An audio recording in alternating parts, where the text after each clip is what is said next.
Uma ilha paradisíaca do Caribe. Um vulcão desperta depois de séculos de inatividade. Com as vidas de 10.500 pessoas em perigo, vulcanólogos correm para o local. Então, uma erupção catastrófica lança uma avalanche de rochas incandescentes e cinzas, cascateando montanha abaixo. Em meio ao pânico, ninguém sabe quantos habitantes estão mortos, nem porque o vulcão pegou a todos de surpresa. Porém, um homem previu esse evento. Por que não lhe deram ouvidos?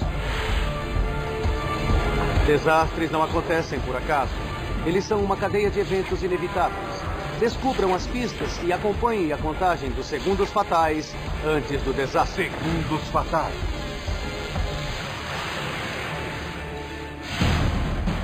Estas pessoas estão no lugar errado, na hora errada. Um violento inferno de rochas vulcânicas avança em direção a elas, que terão segundos para escapar da morte certa. Erupção em Montserrat. De um jato vindo da montanha. Leroy Slim Daly, fazendeiro local e motorista de táxi por meio expediente, está em Plymouth naquele dia. As pessoas começaram a perceber que algo estava acontecendo na montanha. Muitos pensaram tratar-se de um jato passando, mas o som permanecia. Na semana seguinte, o vulcão continua sua atividade. 10.500 pessoas agora enfrentam uma ameaça como jamais esperaram. Para David Lear, é uma chance de filmar uma ocorrência muito mais espetacular.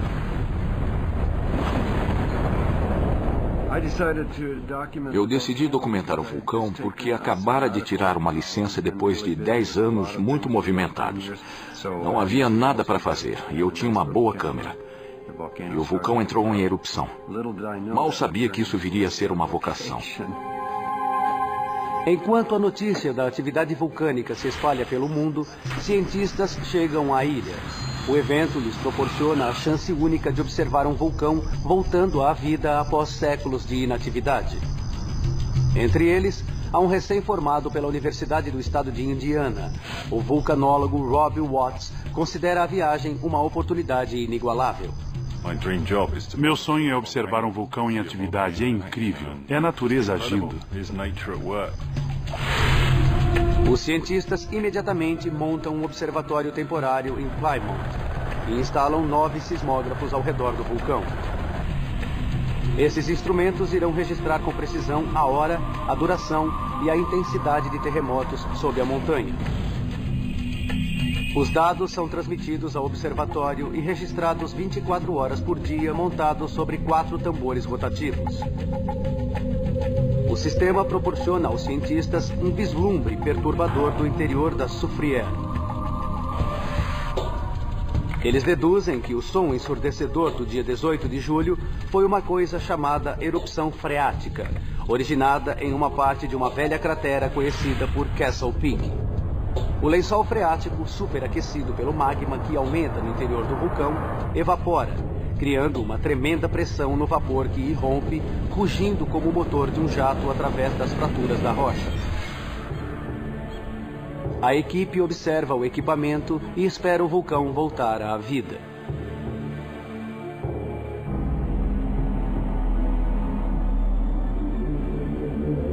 Um mês depois da atividade inicial, o cinegrafista amador David Lear decide subir até a borda ocidental da cratera com vista para Castle Peak. Quem estiver assistindo, não faça bobagem de vir até aqui. Quando comecei a subir para a borda da cratera, liguei a câmera e a montanha toda está tremendo.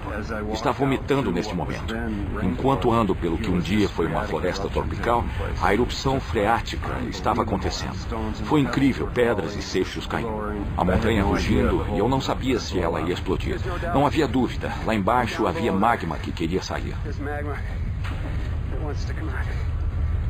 Quando o vulcão emite outro ruído ensurdecedor, David se dá conta de que está em grande perigo.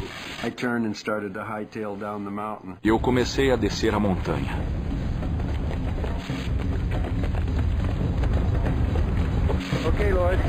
Ó, Senhor, em Ti eu confio. Tu és meu refúgio e minha força. Foi a minha última ida até lá em cima.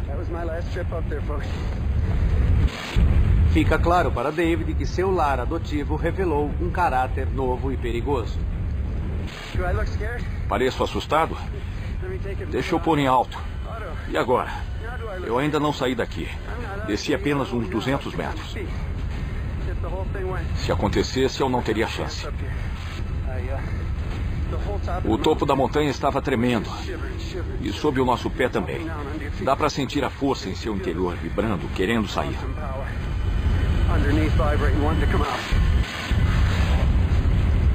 Com o vulcão dando sinais de vida, Montserrat é agora uma bomba relógio.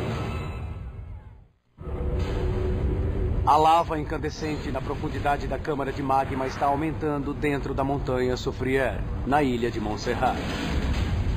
Mas os cientistas não têm certeza de que o vulcão esteja entrando em uma fase de atividade mais perigosa. Então, um mês depois da primeira explosão, outra grande erupção freática lança uma nuvem de cinzas, lama e vapor a uma altura de 2 quilômetros. A vibração sacode Montserrat. Os habitantes olham nervosamente para o céu escurecido. O sudoeste da ilha está mergulhado em uma densa nuvem de poeira vulcânica.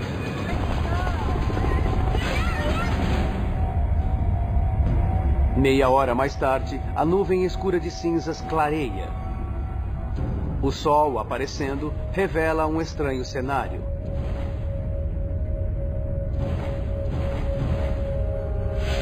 A capital Plymouth e tudo a oeste da montanha Soufrière estão cobertos por uma densa camada de cinzas. Os habitantes batizam o dia Segunda-feira de Cinzas. Delia Pond relembra a dificuldade. Só havia cinzas. Em vez de água, eram cinzas. Em vez de comida, eram cinzas. Temendo que a erupção seguinte pudesse ser pior, o governo de Montserrat, com a ajuda do exército britânico, retira 6.000 pessoas de suas casas nas encostas da montanha. A capital Plymouth e os povoados próximos ficam vazios, enquanto os habitantes se dirigem para os abrigos organizados apressadamente a 8 quilômetros dali no norte da ilha. Mas o êxodo origina o caos. O norte é subdesenvolvido. As condições de vida são básicas e logo se tornam miseráveis. Fomos abrigados em escolas e igrejas. Eram 40 ou 50 pessoas em cada igreja. Jovens, velhos, cristãos, bêbados, bebês, o bom, o mau e o feio. Os habitantes estão desesperados para voltar às suas casas. E com 80% da infraestrutura de Montserrat no sul, muitos têm seu acesso permitido durante o dia, para manterem a ilha funcionando. Entre eles, Delia Pond. Seus produtos agrícolas são agora uma fonte vital para os habitantes acampados no norte. Delia e sua família cultivam um terreno de onde se vê o topo do vulcão. Todos os dias, eles tomam precauções para o caso de outra erupção. Quando chegamos à fazenda de manhã, deixamos o veículo de frente para a estrada e as chaves em seu interior. Em caso de emergência, era só sairmos dirigindo. Sua rota de fuga é em direção ao norte, para um santuário em uma pequena colina. Nas encostas, acima do terreno de Delia, outro agricultor, Halley Lewis, arrenda vários hectares. Ele e a esposa fizeram um empréstimo para preparar e cultivar a terra. Como Delia é seu único sustento. Em setembro, os habitantes têm autorização para voltar para casa e começam a ver uma nova paisagem no horizonte. Uma grande quantidade de pedras e cinzas está se amontoando no topo do vulcão. Essa ocorrência estranha confirma os piores temores dos cientistas. É conhecida como domo de lava. Uma massa entumecida, formada por sucessivos depósitos de lava viscosa e densa.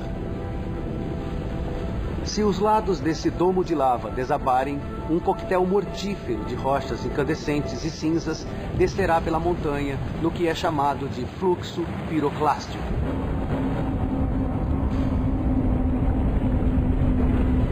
Essas avalanches letais podem atingir a velocidade de até 160 km por hora. A temperatura em seu núcleo é de 600 a 700 graus centígrados. Elas já causaram mais de 40 mil mortes só no século passado e são responsáveis pelos desastres que mais vítimas fizeram na história. Foi um fluxo piroclástico que incinerou mais de 28 mil pessoas na ilha caribenha da Martinica em 1902. E mais conhecidamente, cerca de 2 mil habitantes em Pompeia, no ano 79 da nossa era. Face a essa ameaça, os habitantes voltaram para o norte e Rob Watts e os cientistas continuam de olho no domo de lava. Enquanto fazia as medições, observava a atividade. As rochas caindo, e ficava fascinado pela forma como ia crescendo. Mas 5 meses depois da primeira erupção na Soufrière, o crescimento do domo de lava diminuiu. A atividade vulcânica parecia ter se aquietado. Acreditando que o pior passara, o governo permite que todos voltem às suas casas mais uma vez. E a vida volta ao normal para os habitantes da ilha. Mas o vulcão ainda não acabou. Quase 3 meses depois, ele lança seu primeiro fluxo piroclástico pela encosta oriental da montanha, em direção à praia. O fluxo viaja apenas 2 quilômetros e ninguém se fere. Mas torna-se claro que a atividade vulcânica novamente está se intensificando. E, de novo, o governo ordena uma retirada para o norte da ilha. Mas esse ping-pong cria confusão e raiva entre os que se retiram. Uma área de exclusão é estabelecida no sul da ilha. Tudo ao sul de Plymouth, no oeste, para o aeroporto a leste, fica restrito. Mas ninguém parece certo sobre o nível de ameaça que o vulcão oferece, e os bloqueios não são cumpridos exatamente. Os habitantes da ilha continuam indo e vindo.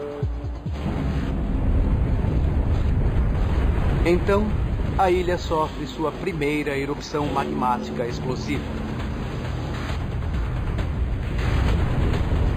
Cinzas e rochas incandescentes de até 1,5 metros de diâmetro descem pelo flanco oriental da montanha, destruindo a aldeia vazia de Long Ground. Com a atividade vulcânica se intensificando, o cinegrafista local, David Lea, arrisca-se a entrar na zona de exclusão para documentar os acontecimentos. Eu achei que estava fazendo a coisa certa, que entendia o que estava acontecendo com o vulcão e que sabia qual era o local mais seguro. De um jeito ou de outro, eu buscava imagens e consegui algumas, muito interessantes, do fluxo piroclástico descendo para os vales virgens. É incrível.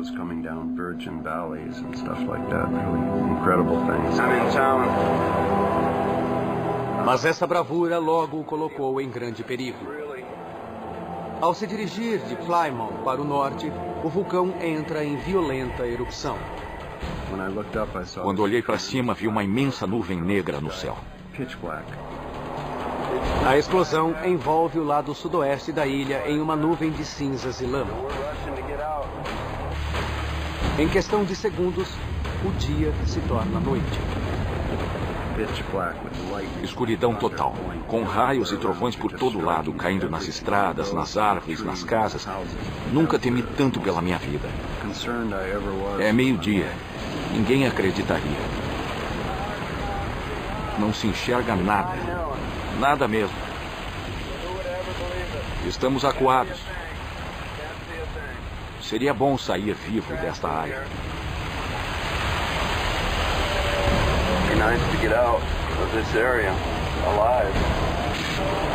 14 minutos mais tarde, a nuvem de cinzas começa a clarear.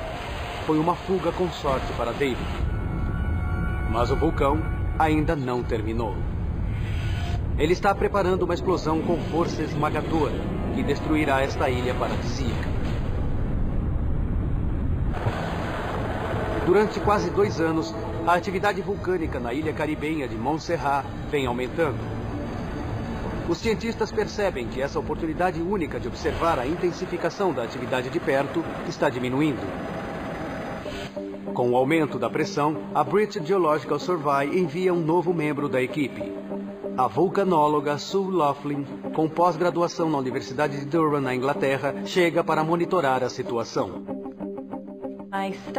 Eu saí do aeroporto e lá estava esse enorme vulcão fumegante. Minutos depois de chegar, eu vi fluxos piroclásticos descendo pelos flancos do domo de lava. Foi uma apresentação e tanto do que estava acontecendo ali.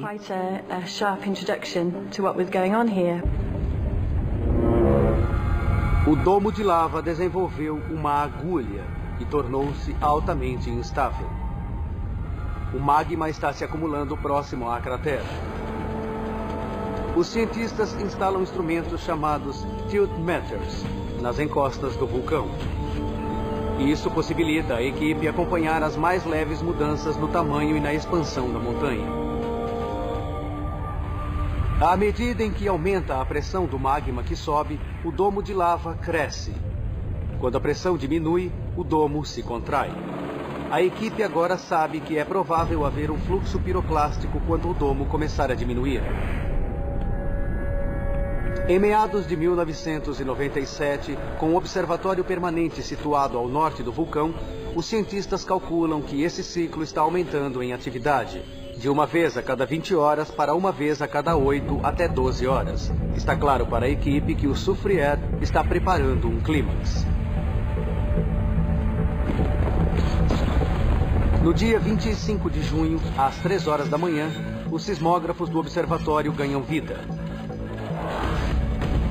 David Lia e seu filho se ofereceram para trabalhar no turno da noite, monitorando-os. Eu gravei em vídeo o sismógrafo naquela noite. E esses terremotos híbridos ocorriam a cada 50 segundos. Eu disse ao meu filho, parece que esta coisa vai ter um bebê. Parecem contrações de parto.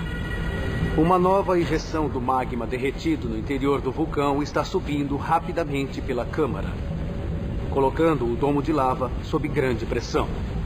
Enquanto essa pressão aumenta, injeções de magma penetram à força no domo, desestabilizando-o. Às 7 da manhã, os sismógrafos ainda registram a atividade. Mas o mau tempo não deixa ver muito do vulcão através da névoa úmida. Os cientistas vão monitorar a atividade mais de perto, pelo ar. O aviso de perigo iminente é transmitido aos habitantes pela rádio local. Todos os que estiverem na zona de exclusão, incluindo Bethel, o povoado de Brahms, White's Yard e Spanish Point, deverão sair imediatamente. Delia Pond e sua família está entre os agricultores que saem cedo para cuidar de suas plantações na zona de exclusão. Mas Delia deixa o rádio no carro e o nevoeiro esconde a montanha diretamente acima dela, que não tem ideia de que o vulcão está prestes a explodir. Estava claro, e de repente o nevoeiro de novo. Podíamos ver o helicóptero, mas não a montanha.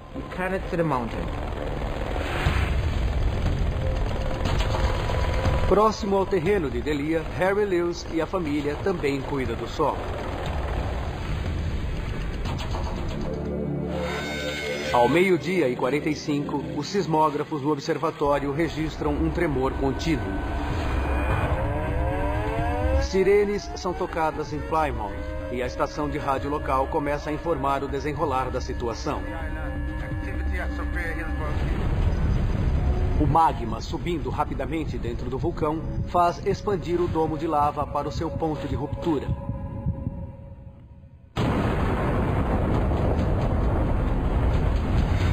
Ao meio-dia e 55, o vulcão Soufrière entra em erupção com força apavorante. David Lia captura a enorme explosão com sua câmera. Foi maior do que eu já tinha visto. E todos se apavoraram, sabendo que havia pessoas em lugares onde não deviam estar.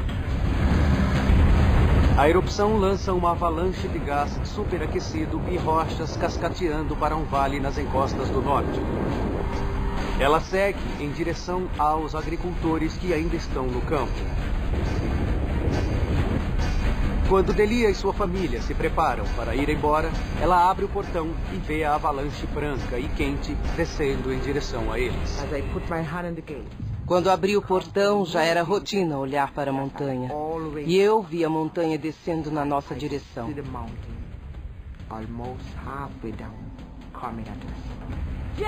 James, temos de ir embora agora! Delia faz um esforço consciente para manter a calma.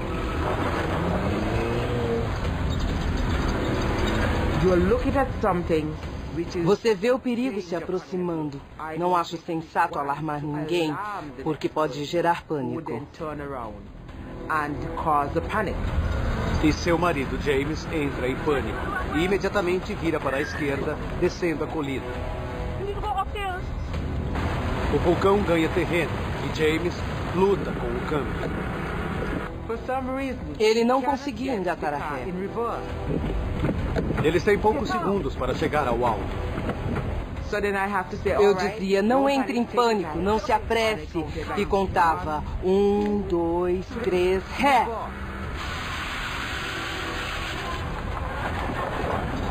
De repente, o outro agricultor, Harry Lewis, vem em direção a eles. Em pânico, a família de Harry vai para esse lado. Para salvá-los, ele desce a colina para o caminho do inferno que vem rolando.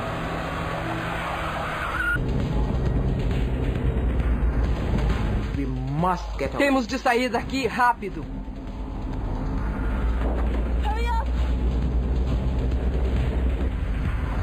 Delia e a família avançam 1 quilômetro para a colina, diretamente ao norte do vulcão. Ao olhar para trás, eles veem os campos onde trabalhavam momentos antes, engolfados em nuvens de rochas incandescentes e cinzas. Foi como o Armagedon. Não se via nada, apenas nuvens de fumaça. Just clouds and smoke.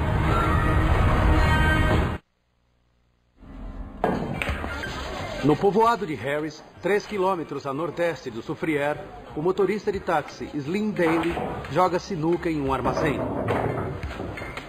Slim não tem ciência do drama que está se desenrolando. Mas quando a temperatura extrema chega ao posto de gasolina, esta se inflama e o prédio explode.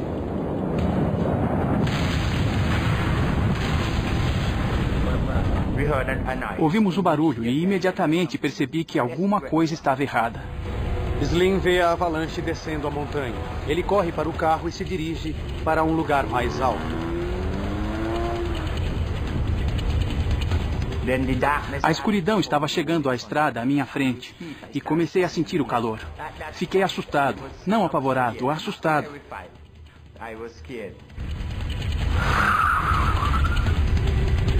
No topo da colina, Slim sai do carro para ver a cena apocalíptica lá embaixo. Eu vi os fluxos piroclásticos destruindo povoados inteiros, a área toda, e indo para o aeroporto. Mas enquanto ele observa, a onda vulcânica muda de direção. Agora está vindo diretamente para ele. Para evitar a morte, Slim Daly tem poucos segundos para agir. Enquanto vai para o norte, afastando-se do vulcão, ele avisa um senhor idoso sobre o perigo iminente. E não demora para que eles sejam dominados por uma nuvem densa e tóxica de cinzas quentes e gás sulfuroso. Não dava para correr, porque não se via para onde íamos. Não dava para ver nem a mão na frente do rosto. O calor torna difícil respirar. Os dois caem de joelhos tentando respirar. Ele falava que íamos morrer. E eu tentava consolá-lo, dizendo que não íamos morrer. À 1h10 da tarde, um corajoso resgate de helicóptero tem início. Os habitantes, impossibilitados de escapar pela estrada, espalham-se em povoados a noroeste do vulcão. Mas para chegar a eles, o helicóptero tem de se aproximar perigosamente da grande nuvem de cinzas. Um dos primeiros resgates é feito no povoado de Harris, onde um grupo de 20 habitantes está preso. Milagrosamente, Slim Daly está entre eles. Ele é levado a salvo pelo helicóptero. No fim do dia, é confirmada a morte de 4 pessoas e outras 17 estão desaparecidas. A ilha está em choque. Teme-se que muitos outros não tenham sobrevivido. Foi um dia que abalou toda Montserrat, porque é um lugar pequeno. Todos são aparentados ou se conhecem. Foi um dia difícil.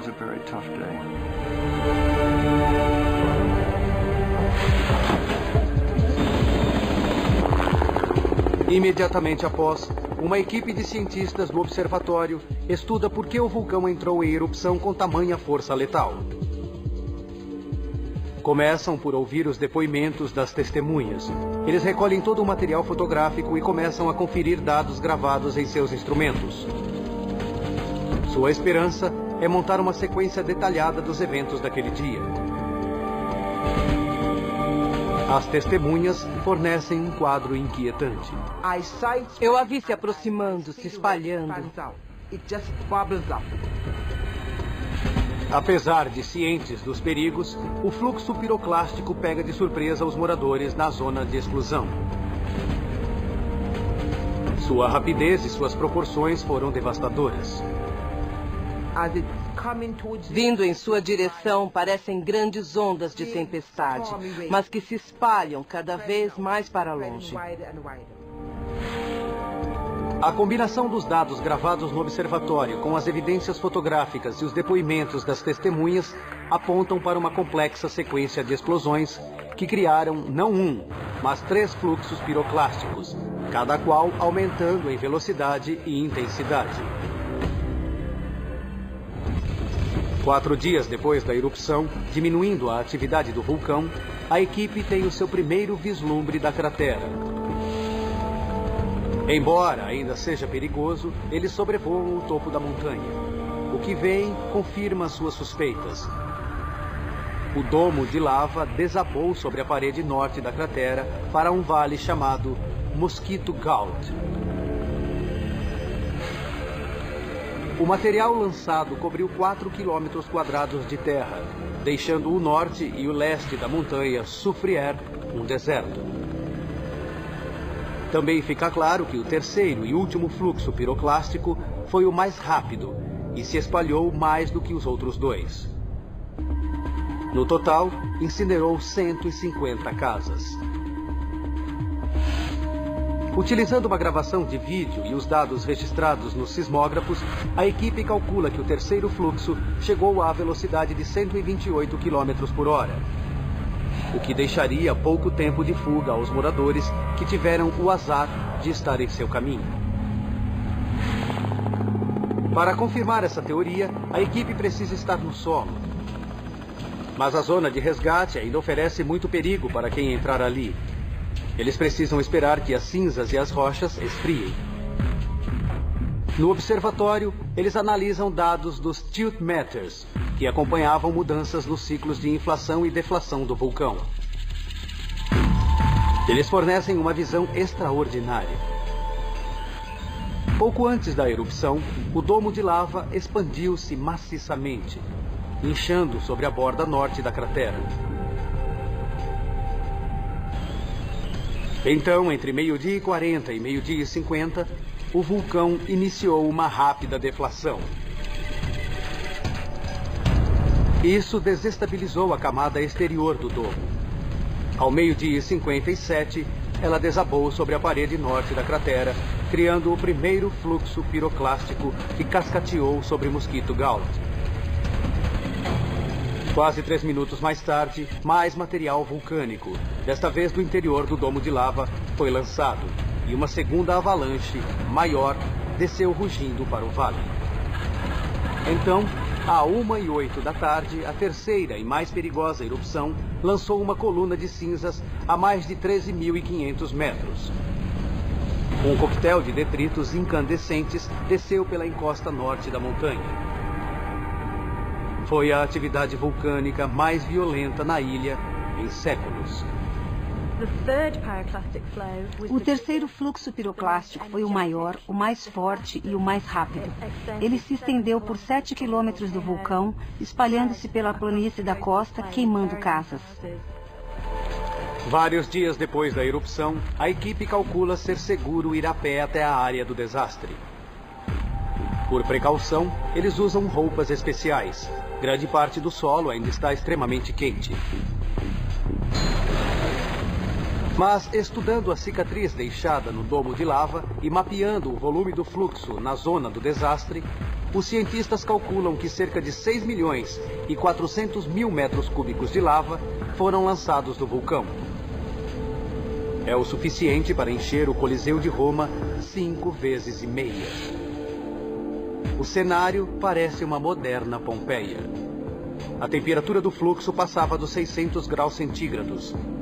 150 casas estão enterradas sob até 30 metros de rochas e cinzas vulcânicas. O asfalto das estradas derreteu. Postes de madeira e portas explodiram em chamas. O vidro das janelas começou a derreter. O fluxo de lava esfriando revela pistas vitais sobre a força da terceira explosão. Alguns blocos no fluxo piroclástico eram enormes, maiores que uma casa. Mas vimos uma coisa nesses blocos: marcas de fricção. E isso deixou claro que os blocos não rolaram pela montanha. Eles vinham batendo tão fortemente que se derretiam parcialmente. Imagine essas avalanches enormes, pedras e rochas chocando-se contra tudo. E essa cena apavorante detém a chave para um mistério mais profundo. Por que o fluxo piroclástico pegou a tantos de surpresa? Os habitantes da ilha achavam que as cinzas e as rochas ficariam no vale, como acontecera nos meses precedentes. Mas estavam errados. Depois do primeiro e segundo fluxos, o próprio vale encheu-se de detritos. A topografia mudada permitiu que um terceiro fluxo mais violento se lançasse sem obstáculos pelo caminho preparado pelos outros dois. Enquanto descia pela montanha, ganhando impulso, invadiu as margens do vale e viajou um total de 6,7 quilômetros. Os agricultores não imaginaram que a topografia que lhes era tão familiar mudasse tão rapidamente. Mas as informações complementares da zona do desastre apresentam à equipe um fenômeno raramente testemunhado. Acima e além da destruição deixada pelos pesados depósitos do fluxo, eles encontram sinais de grandes queimadas que se espalham pelas planícies de Pharaoh's Yard. Eles se dão conta de que se trata de um surge piroclástico. Conforme as rochas e as cinzas do fluxo cascateiam montanha abaixo, as rochas se partem, liberando gases vulcânicos superaquecidos. Os gases rapidamente se expandem e agem como um furacão passando sobre os detritos do fluxo. Ele queima tudo o que toca. Janelas derreteram, a vegetação ficou retorcida, postes e telhas derreteram. A equipe calcula que o surge atingiu temperatura de até 400 graus centígrados e viajava a velocidade de 133 km por hora. Mas ele tinha outro atributo mortal. Ele se comportava de modo imprevisível. Fluxos piroclásticos tendem a permanecer em vales. Entretanto, um surge acima dele pode separar-se do fluxo, particularmente nas curvas do vale. À meia descida da montanha, o fluxo piroclástico faz uma mudança distinta de direção. Quando o surge chega a esta curva, em vez de acompanhá-la, ele se separa do fluxo piroclástico e segue em frente, atravessando as planícies agrícolas de Pharaoh's Yard. Isto explica o mistério final. Dias após o desastre, os corpos da família de Harry Lewis são descobertos. Os 3 estavam queimados, mas estavam muito além do alcance normal do fluxo piroclástico. Esperando que terras altas servissem de abrigo, eles foram para uma pequena colina ao norte de onde plantavam. Porém, o fluxo piroclástico foi mais rápido do que eles. As pessoas pensaram que podiam ser mais rápidas e que podiam subir a montanha para evitá-lo, mas não foi o caso. O impulso que ele ganhou descendo possibilitou-o subir, e assim veículos, árvores, tudo podia ser atingido pelos surges piroclásticos. No calor intenso do surge, o corpo sofre um choque neurogênico e o sistema nervoso é paralisado. A morte é quase instantânea. No total, 19 pessoas perderam a vida no dia 25 de junho. E apesar dessa tragédia, é incrível que mais não tenha morrido. Certamente os eventos de 25 de junho nos afetaram profundamente e nos fizeram reconsiderar nosso papel como cientistas e as nossas perspectivas. Muitos se tornaram mais interessados no aspecto humano da vulcanologia.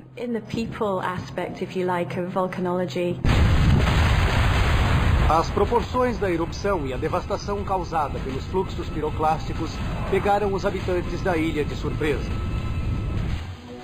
Porém, 10 anos antes, este homem previu um acontecimento similar. O professor Jeff Wad trabalhava na unidade de pesquisas sísmicas da Universidade das Índias Ocidentais. Em 1986, ele e seu colega Michael Isaacs foram incumbidos pelas Nações Unidas de calcular os riscos apresentados pelo vulcão de Montserrat. Mais de 70% das 40 mil mortes por fluxos piroclásticos no último século ocorreram nas Antilhas Menores, na cadeia de ilhas caribenhas que inclui Montserrat. A pesquisa deles foi criada para ajudar o governo da ilha a criar planos de contingência para o caso de uma erupção. E o Wad visitou as autoridades para informá-las desse trabalho. Eu lhes disse que estava preparando um relatório sobre o provável comportamento do vulcão. Eu terminei, entreguei esperando que lhe dessem atenção. O professor Wad e seu colega previram que o vulcão Soufrière poderia entrar em erupção com sérias consequências e aconselharam a mudança da infraestrutura de Montserrat para o norte da ilha. Porém, sua recomendação não foi seguida. O vulcão Soufrière, na ilha de Montserrat, entrou em violenta erupção, resultando na morte terrível de 19 habitantes da ilha. Será que mais poderia ter sido feito para evitar a tragédia? No inquérito que se seguiu, o júri atribuiu as mortes à falha do governo em proporcionar uma infraestrutura e terras cultiváveis adequadas para os habitantes deslocados. Mas 10 anos antes, o professor Wad e seu colega Michael Isaacs tinham recomendado a mudança da infraestrutura de Montserrat para o norte da ilha. Em 1987, eles publicaram um relatório sobre os riscos vulcânicos potenciais. Ele resumia: o vulcão Soufrière está ativo e entrará em erupção novamente. É uma ameaça potencial para muitos que vivem no sul de Montserrat. Eles insistiam que o Soufrière tinha de ser considerado um vulcão ativo e revelaram que, embora não entrasse em erupção há séculos, tinha demonstrado atividade sísmica na forma de terremotos. Esses terremotos ocorreram mais recentemente em 1930 e novamente em 1960. Isto, eles argumentaram, era a prova de que o vulcão tentava e falhava entrar em erupção uma vez a cada 30 anos. Wad previu que uma erupção potencialmente catastrófica poderia ocorrer em meados dos anos 90, 3 décadas depois da última atividade sísmica intensa. O relatório detalhava várias situações diferentes, que iam desde uma erupção pequena, contida dentro da cratera, até a que se lançaria da cratera, ameaçando as encostas de Plymouth.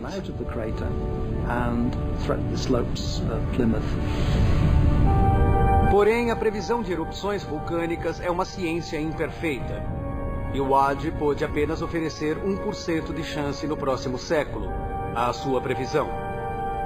Com tais probabilidades, o governo falhou ao não agir. E 10 anos depois de sua publicação, o relatório do professor Wad provou estar correto.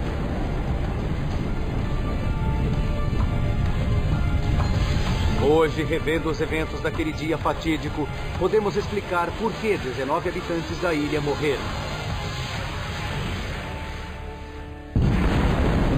Em 18 de julho de 1995, o vulcão Soufrière entra em erupção pela primeira vez em cerca de 370 anos. O relatório de Wad e Isaacs prevê que o vulcão pode entrar em erupção em meados dos anos 90. Em poucos meses, o domo de lava começa a se formar no topo do vulcão. Em dezembro de 1995, pequenos fluxos piroclásticos foram vistos cascateando por seus flancos. Isso foi antecipado no relatório, mas a montanha aguardava mais. 25 de junho de 1997, 10 horas para o desastre. Magma volátil se acumula rapidamente na câmara de magma no interior do vulcão, colocando pressão no domo de lava, fazendo-o inflar e desinflar continuamente.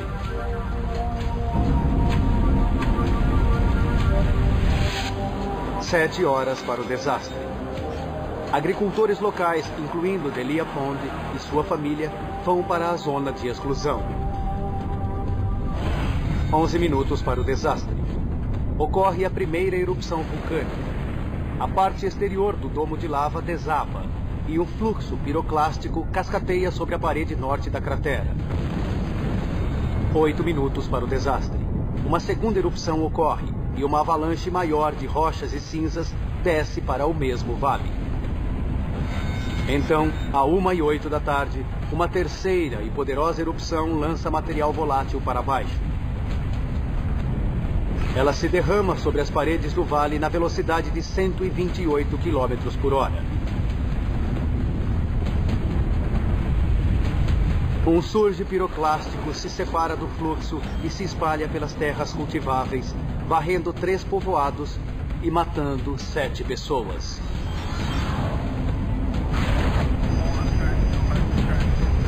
Os detritos pesados continuam para Mosquito Gulch, destruindo mais povoados e ceifando mais 12 vidas. Em apenas 25 minutos, 19 habitantes da ilha estão mortos. Foi um risco calculado. E eu só posso agradecer ao Todo-Poderoso por termos sobrevivido. Um mês depois, com a ilha ainda se recuperando do desastre, um dos cenários mais extremos do professor Wad torna-se realidade. O Soufrière lança outro violento fluxo piroclástico sobre suas encostas queimadas. Ele atinge a capital abandonada Plymouth e literalmente a apaga do mapa. Não houve mais perdas de vida, mas poderia ter sido diferente. Tivesse o vulcão entrado em erupção com essa violência, inicialmente, poderia ter matado milhares. O vulcão Soufrière está ativo há mais de 10 anos. Hoje, apenas pouco menos de 4.000 orgulhosos habitantes ainda moram em Montserrat, incluindo Delia Pond, Slim Daly e David Lia. Mas eles vivem encurralados no norte desse paraíso caribenho. Metade de Montserrat não é habitável e espera-se que continue assim por uma década. Versão Marshmallow São Paulo.